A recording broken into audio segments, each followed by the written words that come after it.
il explique en gros qu'il faut déréguler parce que il s'agit d'enlever tous les blocages. Alors ça, vous connaissez le refrain. La dérégulation, ça augmente le chômage. Chaque fois qu'on dérégule, le chômage augmente. Ce qui fait de l'emploi, c'est la loi et la protection et la règle. Si vous voulez du boulot, il y a un bon code du travail. Vous avez un mauvais code du travail, vous aurez du chômage. Et sa philosophie à lui, c'est l'inverse. C'est il faut enlever, et c'est les 106 points de sa loi. Alors comment dire, il y a 106 articles. Mais alors il y a 200 sous-chapitres. Et il y a 19 ordonnances cachées. C'est-à-dire que vous allez en entendre parler pendant des semaines et des mois. D'ailleurs, il a déclaré hier qu'il fallait accélérer les réformes. Le mot réforme, pour lui, c'est un beau mot, mais dans sa bouche, en fait, c'est une insulte au mot réforme. Il annonce qu'il faut faire des économies, qu'il faut libérer les potentiels nouveaux. Les hôpitaux français, vous avez vu qu'on a failli avoir un drame avec la grippe. Qu'il y a probablement 10 000 morts de plus, que beaucoup de gens sont morts dans les couloirs, que les personnels étaient complètement dépassés. Il y a à peu près un mois de ça, par une épidémie de grippe qui a fait probablement, quand on aura le bilan, pas autant de morts que la canicule de 2003, mais pas loin de 10 000 morts de plus que d'habitude. Et dans des hôpitaux qui étaient en surtension. Bon, qu'est-ce qu'il annonce? Qu'il y aura 22 000 postes supprimés, 2, qu'il faut économiser 3 milliards, et 4, que les hôpitaux français pourront investir dans les hôpitaux étrangers et les cliniques privées à l'étranger. Au Maroc, en Tunisie, en Italie, en Espagne. On a trop d'argent? Ils vont spéculer comme les autres entreprises? Ils vont placer de l'argent qu'on n'aura pas pour nos lits d'hôpitaux? Pour que les gens meurent dans les couloirs? On ira mettre l'argent ailleurs. C'est Macron. Dans Macron, il y a la marchandisation du don du sang. Ça vous a échappé, ça? C'est fini l'agence française du sang. Quand vous vendrez votre sang, vous aurez des sous, puis ça sera revendu. Moi, ça me choque. Personnellement, ça me choque. Quand j'étais môme, j'allais en Grèce en autostop, et là-bas, on me payait, parce que comme ça, je restais une semaine de plus en Grèce. Je vendais mon sang tous les 2 jours, tous les 3 jours, parce qu'ils payaient. Mais j'aimais pas ça non plus. J'ai vu l'autre jour à la télé, il y avait un reportage sur les agences de sang pendant la guerre dans l'armée américaine. Vous avez vu ça? Où ils séparaient le sang noir. Parce que les blancs ne voulaient pas une goutte de sang noir dans leur sang. Je n'aime pas que ça soit privatisé et marchandisé, le sang. C'est une affaire publique et c'est une affaire humaine qui doit rester sous contrôle public. Pas Macron, lui, s'en fout. L'épargne salariale, moi j'appelle ça, c'est quand le patron vous donne du salaire avec un élastique. Tiens, ça revient dans sa poche. T'inquiète pas, je l'épargne pour toi. C'est à toi, c'est dans ma poche, mais c'est à toi. Et en tout cas, il n'y a pas de cotisation sociale dessus. L'épargne salariale. Vous épargnez les cotisations sociales. Surtout ça. Les actions gratuites, dit Macron. Alors là, c'est les stock options généralisés. Vous ouvrez une start-up. Moi, start-up, ça m'a toujours fait rire parce que j'étais en 3e arrondissement de Paris. J'avais 800 start-up chinoises. Ils sont spécialistes des start-up dans leur petite boutique. Je les aimais très bien. Mais vous imaginez que maintenant, ils donnent des actions gratuites de leurs salariés au lieu de salaire, une feuille de paye. Quand je parle de feuille de paye, vous savez que vous n'allez plus voir sur votre feuille de paye les indices qui calculent votre salaire brut. Pour simplifier la feuille de paye, pour que le patron puisse la simplifier. Vous ne verrez plus tout ce qui fait au milieu, que vous avez tort sûrement de ne pas lire, mais qui correspond à votre maladie, votre santé, votre sécurité sociale, votre chômage, vos accidents du travail, votre retraite, le logement et la prise en charge des allocations familiales, tout ça. Ça ne se verra plus sur les feuilles de paye. C'est Macron aussi. Vous avez été indigné, comme tout le monde, quand un patron part avec 300 SMIC et 30 millions, 300 millions, qu'est-ce que je dis? Alors il légifère, il dit oui, ça pourra continuer pour seulement que ce soit en relation avec la performance du salarié, de l'employeur concerné. S'il est performant, il aura le droit. La privatisation, vous savez, il n'y a pas que les Blagnac, il y a l'aéroport de Nice, de Lyon, mais vous aurez la privatisation des gares. Parce que s'ils les ouvrent 52 dimanches sur 52 dimanches, alors il y a des zones sur Internet qui m'ont dit « Mais tu comprends rien, encore heureux qu'une gare est fermée. » C'est un député du Loir-et-Cher. Enfin, évidemment que les gares doivent être ouvertes le dimanche. Bah oui, il faudrait même plus de guichets, soit dit entre nous. Mais là, c'est pour vendre des gadgets, des cravates, des choses comme ça. Vous en faites un centre commercial, mais quand vous aurez fini le centre commercial, elle sera ouverte 52 dimanches sur 52 dimanches, et elle sera privatisée. C'est pas seulement dans le film Exercice d'État qu'on envisage de privatiser les gares. Vous avez EFIA qui est là déjà avec les porteurs, avec tout le système d'accueil, qui est là pour prendre la gare privée. Et EFIA, il a un gars qui s'appelle Hervé Mariton, qui est à l'UMP et qui mène campagne depuis des années pour la privatisation des gares. Et Macron prépare Mariton. Les détails, Macron, c'est pourri. Le diable est dans les détails. Et à part tout ce que je vous ai dit de grossier, de général, sur le travail dissimulé, des prud'hommes. Ah oui, j'ai oublié les handicapés. Les handicapés, maintenant, vous pourrez les prendre auto-entrepreneurs. Ça vous évitera de les prendre dans l'entreprise, qui fois ça passe mal. Vous pourrez avoir vos primes, la taxe pour les handicapés, elle va diminuer. Qu'est-ce que vous voulez, l'entreprise? C'est pas fait pour être généreux, c'est fait pour produire. Alors il y a des gens qui disent, ah, on retourne à l'esclavage. Ne dites pas ça. Ne dites pas ça. Vous allez voir ce film qui s'appelle Qu'est Madame. Il est de Gilles Pontecorvo, un gars qui a fait la bataille d'Alger. Bon film. C'est une insurrection dans une île des Antilles qu'on peut supposer être Haïti. Des esclaves. Et il y a une réunion des propriétaires terriens et l'acteur principal c'est Marlon Brando.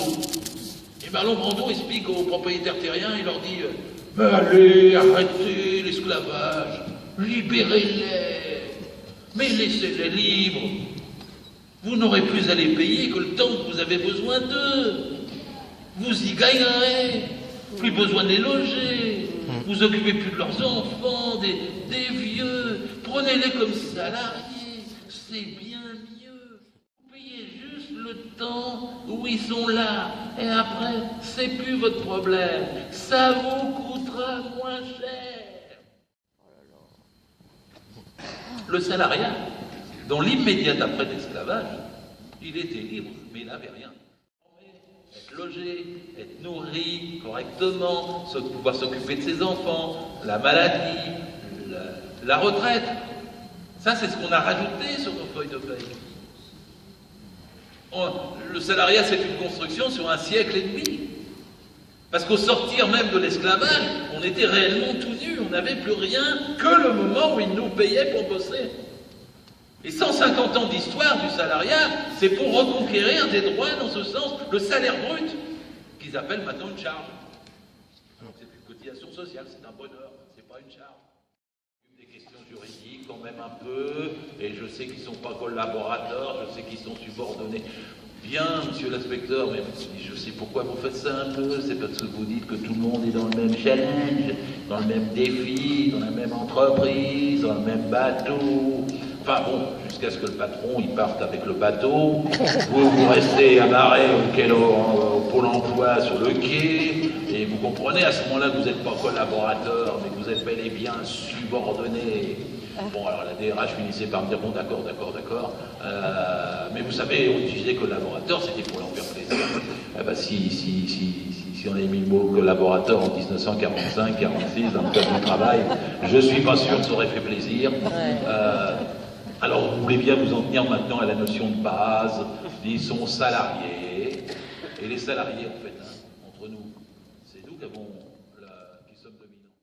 On ne le dit pas assez.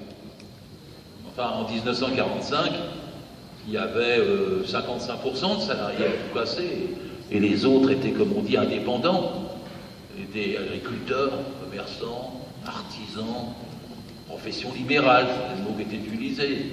Bon, ils étaient bien 45%, puis 55% de salariés. Mais aujourd'hui, c'est tranché. Il y a 93% de salariés dans la population active. Les autres ne sont plus que 7%.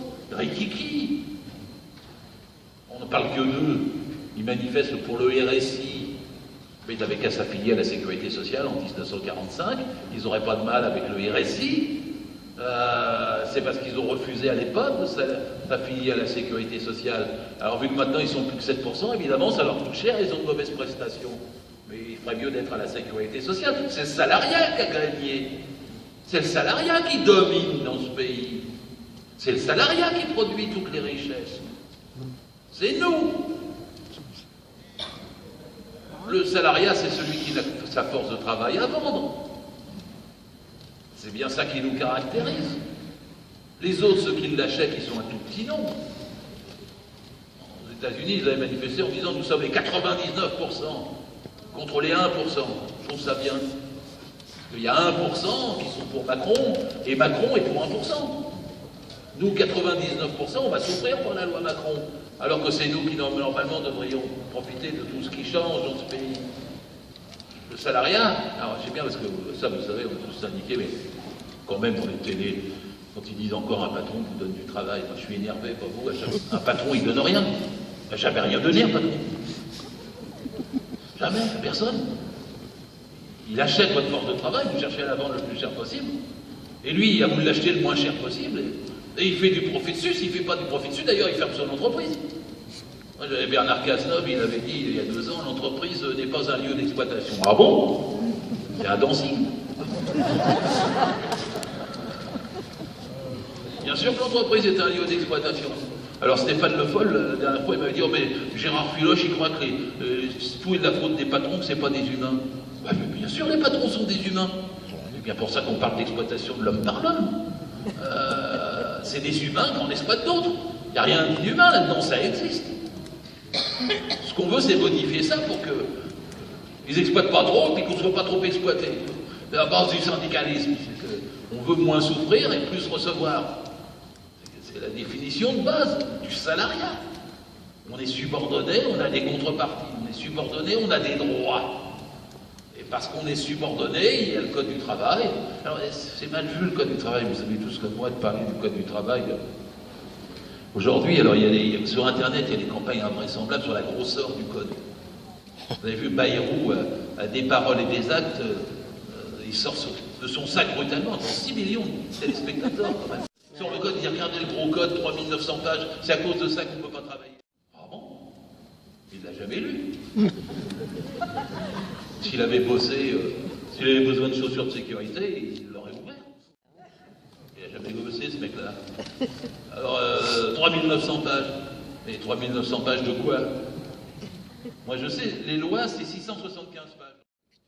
Et dans les éditions d'Alloz, il y a 3300 pages de commentaires. Les arrêtés, les décrets, la jurisprudence, le commentaire de la jurisprudence, les glossaires, les sommaires, il y a 675 pages de loi et 3300 pages de commentaires. C'est comme si vous éditiez François Sagan amendé par Marcel Proust. Ça donne pas la même impression au regard. Mais en vérité, il n'est pas gros. Il n'est pas gros. Et puis, est-ce que c'est la grosseur du code qui compte? C'est normal qu'un code de droit fasse beaucoup de pages quand on a 18 millions de salariés. Et la présentation du code, même dans l'édition d'Alloz, elle n'est pas plus grosse que le code civil, que le code pénal, que le code des affaires maritimes, que le code de la sécurité sociale, que le code du commerce.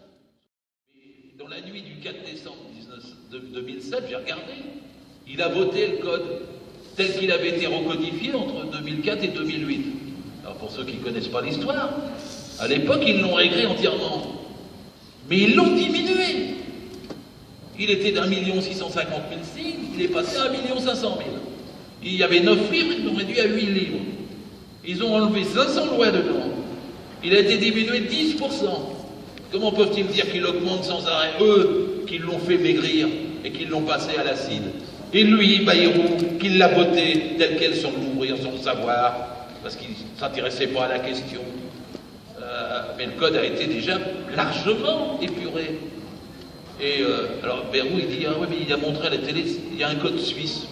Alors, les gens qui ne savent pas, ils l'ont regardé, un petit, il faut un code comme ça. Il n'est pas le seul à dire ça. Hein. Bruno Le Maire, il a dit, il faut un code de 150 pages. Code suisse, quoi. Le problème, c'est qu'en Suisse, il n'y a pas de code du travail. Parce qu'il nous a montré, c'était un texte général entre cantons qui date d'après-guerre et qui parle de la paix au travail. Mais dans chaque canton, il y a un code. Il est plus gros que le nôtre. Ça ne se dérangeait pas de mentir. Lui, il disait, quand un code est petit, il y a plus de boulot. Quand un code est gros, il y a moins de boulot. C'est assez primaire. Mais en Suisse, il dit, alors, regardez, parce que le code est petit, il n'y a que 5% de chômeurs. Et on peut rêver. Peut-être 1 fois et demi, parfois 2 fois aller l'autre. Tellement ils pillent par les banques mondiales de quoi acheter la paix sociale chez eux. Donc en vérité, le problème là-bas n'est ni le taux de chômage, ni les salaires, c'est rien de comparable. Mais cet imbécile croit que c'est la taille magiquement du code qui détermine le taux de chômage ou pas. Je dis ça parce que faut être un sacré politicien vulgaire pour oser, devant 7 millions de téléspectateurs, faire un cirque pareil. Sauf que ça marque les esprits. Parce que vous avez des gens après, ils se disent « Oh, le code, c'est trop compliqué, c'est pas pour moi ».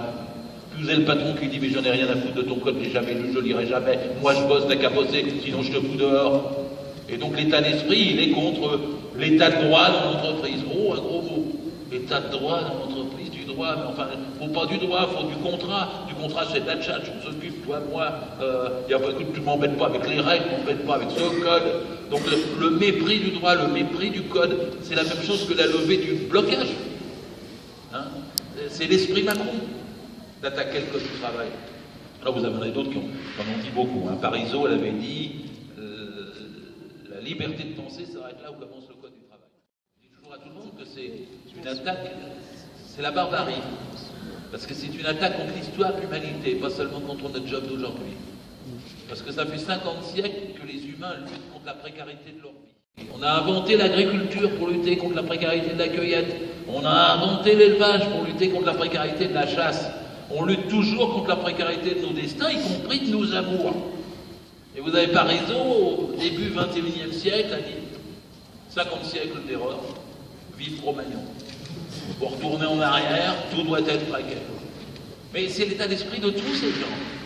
Vous savez que le président du Sénat, Larcher, il a dit une fois, il y en a assez que les ayatollahs de la Cour de cassation, il est président du Sénat avec ça, gars. Parce qu'il déteste, en fait, le code. Il déteste la loi dans le travail. Alors, je sais que parfois, même pas trop drôle, il y a des gens qui disent « Oh ouais, mais le code, de toute façon, il n'est pas appliqué, c'est pas avec ça, faut lutter. » Ouais, faut lutter. Mais c'est mieux de lutter avec un bon code du travail qu'avec un mauvais.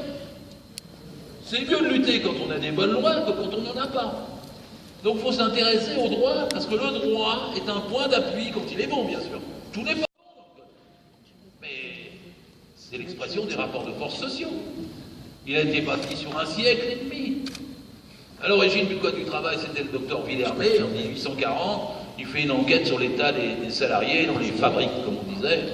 Il voit les femmes et les enfants mourir au travail. 17 heures par jour. Et le docteur Villermé, il est à l'ancêtre de tout ça, il a dit « Il faut travailler moins ». Et l'histoire du Code du travail, c'est l'histoire de la réduction du temps de travail. Sans réduction du temps de travail, il n'y a pas de gain pour les humains qui bossent.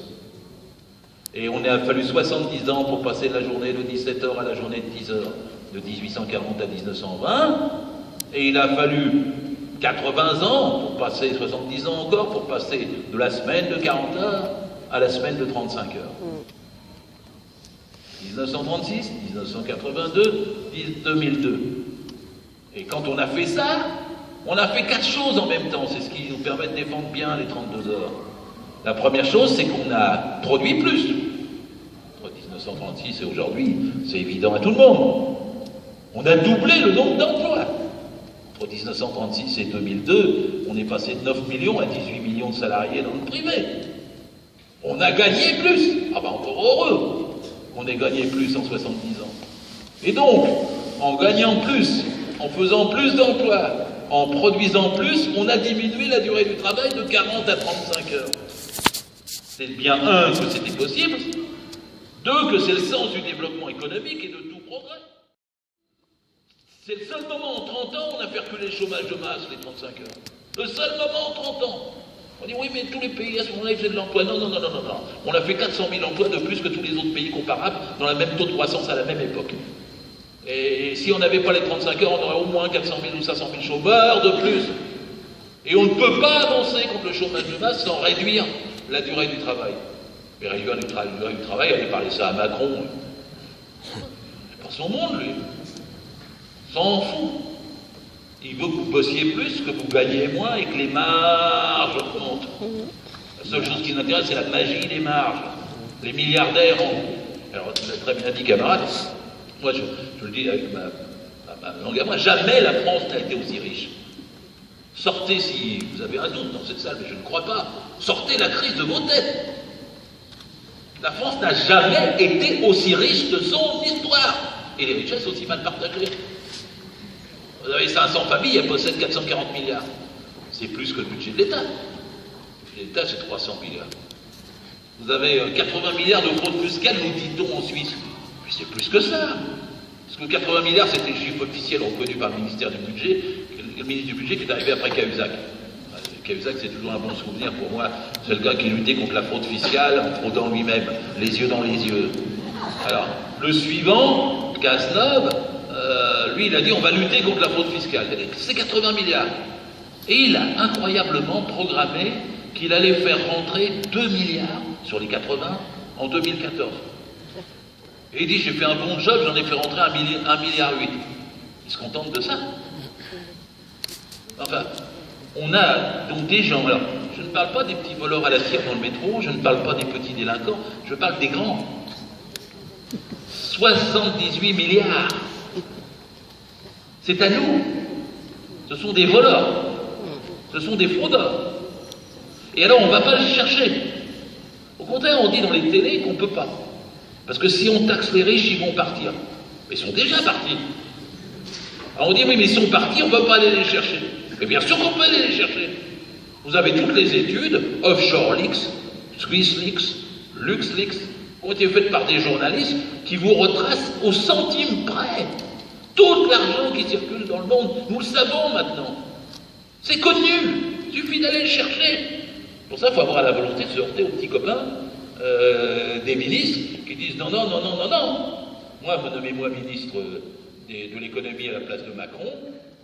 J'embauche 2000 inspecteurs du travail. J'embauche plusieurs centaines de hackers à prix d'or. J'embauche la moitié des journalistes, je leur fais un pont d'or. Je modifie les lois sur l'optimisation fiscale pour que ça soit plus contournable. Je fais un impôt progressif sur les sociétés. Je vous fais rentrer les 80 milliards. S'il y en a qui ne volent pas, on en met 10 en prison. Les autres viennent. Vous savez que c'est ce que fait Syriza en Grèce aujourd'hui. Ils ont fait un ministère de lutte contre la fraude fiscale parce que l'oligarchie grecque a planqué 600 milliards en Suisse et ailleurs, et que s'il faut rentrer cet argent, ils gagnent le délai nécessaire pour faire la politique qu'ils ont annoncée. Et que c'est pas là partout, ça. LuxLeaks au Luxembourg, ça nous concerne directement parce que c'est 58 entreprises françaises. 58 françaises, de chez françaises, qui ont planqué en 30 ans chez M. Juncker, qui dirige l'Europe, qui est un Cahuzac puissance 10 000. Le gars aussi, les yeux dans les yeux, il faut que le budget soit en équilibre. Et le gars, pendant 30 ans, il a été ministre de l'économie, puis Premier ministre, pendant 30 ans, il a blanchi 2400 milliards d'euros avec 340 multinationales, dont 58 françaises, par an, qui sont piquées dans nos caisses. Excusez-moi, mais après, quand j'ai dit ça, tout est réglé. Vous avez un problème pour la sécurité sociale? Pourquoi pas enlever 9 milliards? Pourquoi on va prendre 22 000 postes dans les hôpitaux? Pourquoi on va prendre 3 milliards avant la fin du mois d'avril sur la santé? Pourquoi on diminue de 11 milliards le budget des collectivités territoriales? Je les ai, les milliards. On les a, les milliards. Pourquoi on vous bloque le SMIC? Pourquoi on n'embauche pas dans la fonction publique? Pourquoi cet abruti de Macron va-t-il nous faire des économies libéralisées, détruire notre mode de vie, nous faire passer à l'anglo-saxonne, alors qu'on les a, ces milliards? Parce qu'il n'y a pas toujours la capacité de révolte contre Macron. Mais c'est révoltant d'être dans une situation pareille, d'être aussi riche, de les voir se goberger, et puis nous dire on ne va pas arriver à les dégommer. Ben oui, il faut les dégommer. Et pour les dégommer, il faut expliquer aux gens ce qu'ils font. Et ce qu'ils font, chaque attaque de Macron contre le Code du travail, c'est pour nous faire plier les chines. Chaque coup qu'il porte dans sa loi, à chaque chapitre, c'est pour nous faire reculer, c'est pour nous empêcher de nous organiser, c'est pour nous empêcher de nous indigner, c'est pour nous faire raconter pendant des semaines et des mois et des mois et des mois que en fait la solution c'est pas d'aller chercher les milliards, c'est d'aller chercher les sous dans nos poches. C'est de nous faire plus de pauvres, plus de misère, plus d'inégalités. C'est comme ça. Et la seule solution qu'ils entrevoient tous, c'est comme ça. Vous savez que ils doivent, Bruxelles va dire et il l'a dit à Valls la semaine dernière, mais ils veulent 4 milliards de plus d'économies avant fin avril. Donc une fois seront passées les élections, ils vous les annonceront. Et quand il dit qu'il va accélérer les réformes, ça sera la mort des CHSCT, des institutions représentatives du personnel, plus loin encore que ce que je vais vous décrire et de ce que vous a décrit la camarade. Alors tout ça, c'est pas la frime ou la grosseur du Code du travail. Défendons-le, le Code du travail. C'est la prunelle de nos yeux. C'est un code fait de sang et de sueur, de lutte et de larmes. Même pour ceux qui ne le connaissent pas, il défend leur vie intime, vitale, essentielle, ordinaire, quotidienne. C'est celui qui règle si vous allez retrouver le soir, en sortant du restaurant, le taxi et si le patron va vous le payer ou pas. Les prud'hommes, c'est ceux qui vont les condamner le patron s'il ne vous le paye pas, s'il vous fait bosser contre votre gré dans telle situation que vous ne pouvez même pas assumer. C'est celui qui va opposer le contrôle des heures supplémentaires aux patrons délinquants, parce que la plupart un patron sur deux ne paye jamais les heures supplémentaires. Moi j'étais inspecteur du travail, c'était 9 plaintes sur 10 dans mes permanences, 9 plaintes sur 10. En France, il y a 1 milliard d'heures supplémentaires à payer, et c'est l'équivalent de 600 000 emplois. Tout ça, c'est des choses dans lesquelles je voyais un patron, je disais, vous êtes un voleur. Je vais me dire, monsieur l'inspecteur, comment vous pouvez dire vous êtes un voleur.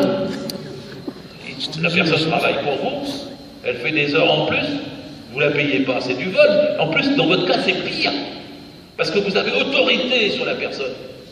Elle vous est subordonnée. Donc c'est facile de la voler. Elle vous craint. Elle a peur de perdre son boulot, de réclamer les heures. Et vous en profitez. Ah mais je ne peux pas faire autrement. Ah oh, je ne peux pas faire autrement. Moi je les regarde, des fois ils le payent de tout le monde. Salaire moyen même d'un petit patron, c'est quand même 4 500 €. Ah oui, il y en a qui pleurent, moi j'y arrive pas. Ah bon, 4 500 € en moyenne quand même. Quand aux très grosses boîtes, bah, c'est les grosses boîtes qui décident de tout. Parce qu'on nous parle des PME, mais 80% des PME sont dans un groupe. Je vais en reparler, tout ça, je fais mon préambule parce que Macron touche à tout ça.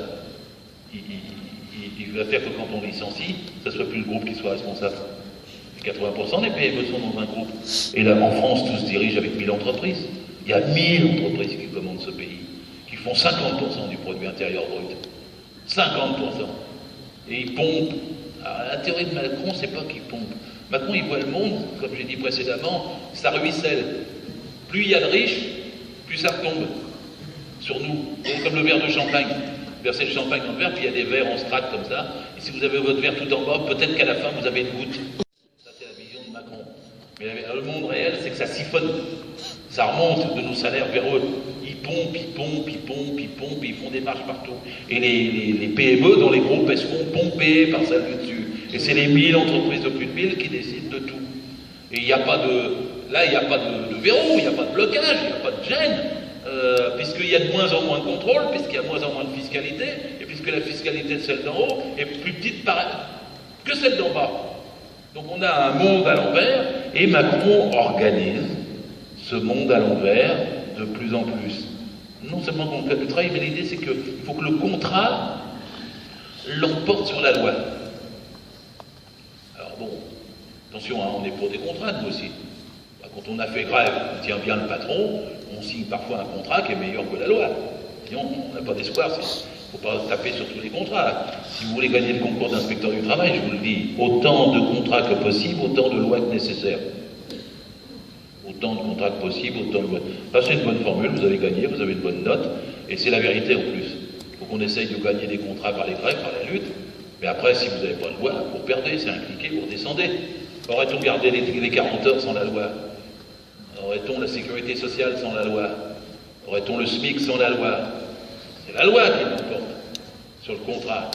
Si vous dites que c'est le contrat, votre société allait changer. Parce que du coup, c'est le patron qui décide à chaque fois. Est-ce qu'il n'a pas décidé? Est-ce que vous l'avez pas? Si vous ne l'avez pas égorgé, c'est lui qui décide. C'est pas la République, c'est pas le Parlement. C'est pour ça que Mme Parisot a dit les parlementaires ne connaissent rien aux entreprises. Parce qu'elle veut les discréditer. Mais pourtant, c'est bien les parlementaires que nous élisons, et c'est à eux, et à nous de faire pression sur eux, parce qu'ils ne le font pas assez souvent, bien sûr, mais c'est à eux de faire la loi, le code qui s'impose au contrat. Alors, bon, c'était mes préambules. Code civil. Alors moi, je l'ai lu 3 fois. C'est un de mes copains, Richard Albouzit, il m'a dit, mais regarde, c'est quand même, pourquoi il parle du 2064 du Code civil dans cette loi? Et après, il parlait de l'article du 8 février 1995. Quand on se reportait sur cet article, ça disait la même chose pour les frontaliers et pour les jurisprudences. C'était les articles, les deux, qui dans le Code civil disaient que quand on a une relation de travail, elle relève du Code.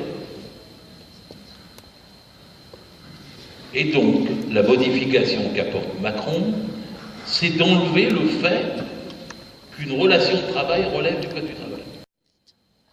Donc, si ça n'est plus le cas, vous pouvez avoir d'autres relations de travail qui ne relèvent plus du Code. D'où mon chauffeur de taxi du début, parce que regardez ce qui se passe avec les VTC.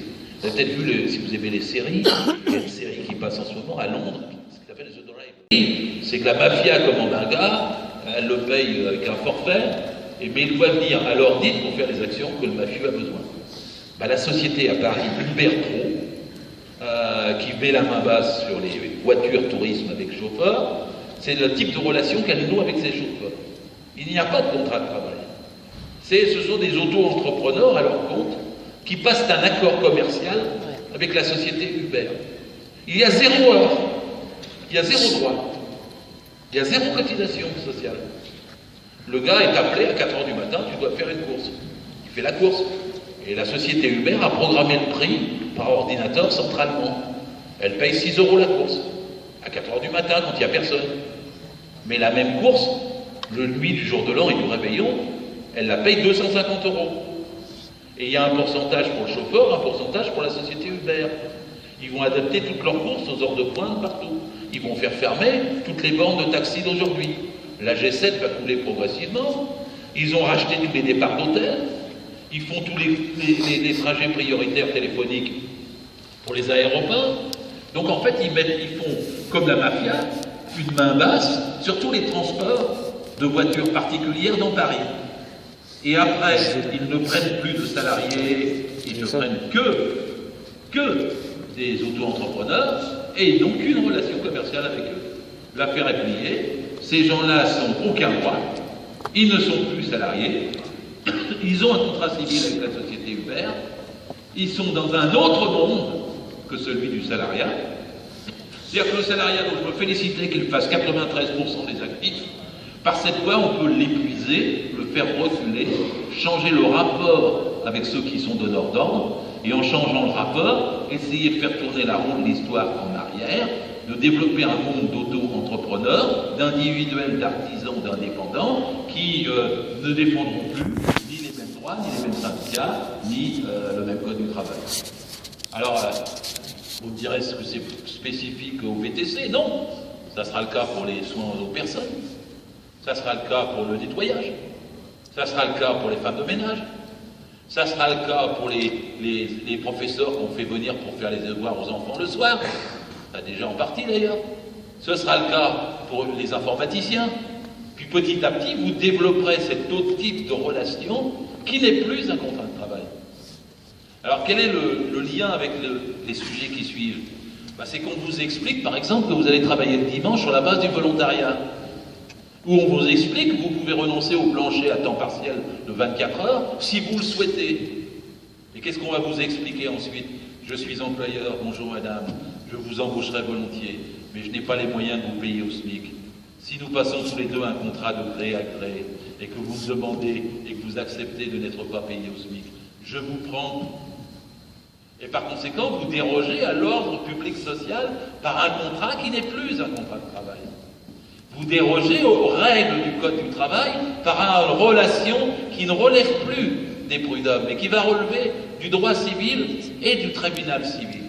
D'ailleurs, Macron le précise, puisqu'il dit que les litiges qui seront suscités par ce genre de contrat n'iront plus vers les prud'hommes. Ils chercheront une solution dans une commission participative ou dans une commission d'arbitrage, et il prend même la peine de dire que si vous rentrez en conflit sur ce type de contrat avec le donneur d'ordre, alors vous suivrez la filière participative ou la commission d'arbitrage, et il y aura un cliquet, vous ne pourrez plus revenir aux tribunaux prud'hommes. C'est-à-dire qu'il sépare les deux en vous faisant passer dans un sas où vous renoncerez à tout droit, où vous renoncerez à toute protection, vous aurez plus que le contrat, vous échapperez au sort du salariat, et parce que vous ne serez plus subordonné au sens juridique du terme, vous perdrez les contreparties. Alors vous direz, tout ça sort, tout ça, il décrit un monde qui est invraisemblable, ça ne peut pas se faire du jour au lendemain, bien sûr. Vous savez, ça a commencé en 2011, le MEDEF a fait, c'était dans ses locaux de Bagram, un colloque dont le thème était la soumission librement consentie.